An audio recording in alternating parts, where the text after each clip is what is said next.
এমন প্রতিবার উনি একাই বলেন, উনি একাই বললেন, তারপর খানিকক্ষণ পর ক্ষিপ্ত হয়ে গেলেন, ক্ষিপ্ত হয়ে বললেন আপনারা তো সুপ্রিম কোর্টে গেছেন, চেঁচাচ্ছে, সুপ্রিম কোর্টে গেছেন, আমাদের বলছেন আমরা চেঁচাচ্ছি, সুপ্রিম কোর্টে গেছেন।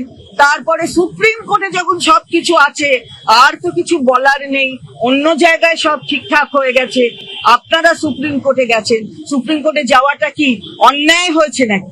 আমাদের রাইট আছে সুপ্রিম কোর্টে যাওয়ার, তার জন্য আমরা গেছি। আমি একজন মহিলা, আমাকে বলছে ডোন্ট শাউট। আমি বললাম কিভাবে বলছেন আপনি? তার মানেই তো বোঝা যাচ্ছে যে মহিলাদের প্রতি শ্রদ্ধাটা নেই, তার জন্য মহিলাদের কেটে দিচ্ছেন এখানে।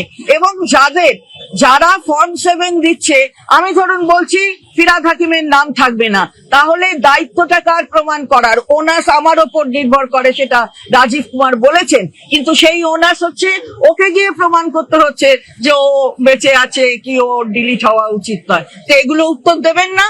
ওটা সব সুপ্রিম কোর্টে আছে, তো সব সুপ্রিম কোর্টে আছে, তো আমাদের ডাকলেন কেন? আজকে আমরা কি করতে এলাম তাহলে? আমাদের ডেকেছেন যখন, তখন শুনতে তো আপনাকে হবে। এই কথাগুলো আমরা বলে এলাম, আমাদের কথা শুনতে রাজি নন, সুপ্রিম কোর্টে গেছে তো গেছি, তো বেশ করেছি, বেশ করেছি, গেছি, যাব না কেন? আমার অধিকার, আমার বাংলার মানুষকে ঠিক রাখার অধিকার, তাদের ভোটের অধিকারটাকে রক্ষা করার অধিকার। আর মহিলাদের প্রতি চেঁচানো আপনি দেখে নেবেন এরপর। আমি বলছেন যেখানে আমি যাচ্ছি বলছে, সবাই বলছে আমার নাম নেই, আমার নাম নেই। কেন নাম নেই? তারা বলছে কেন?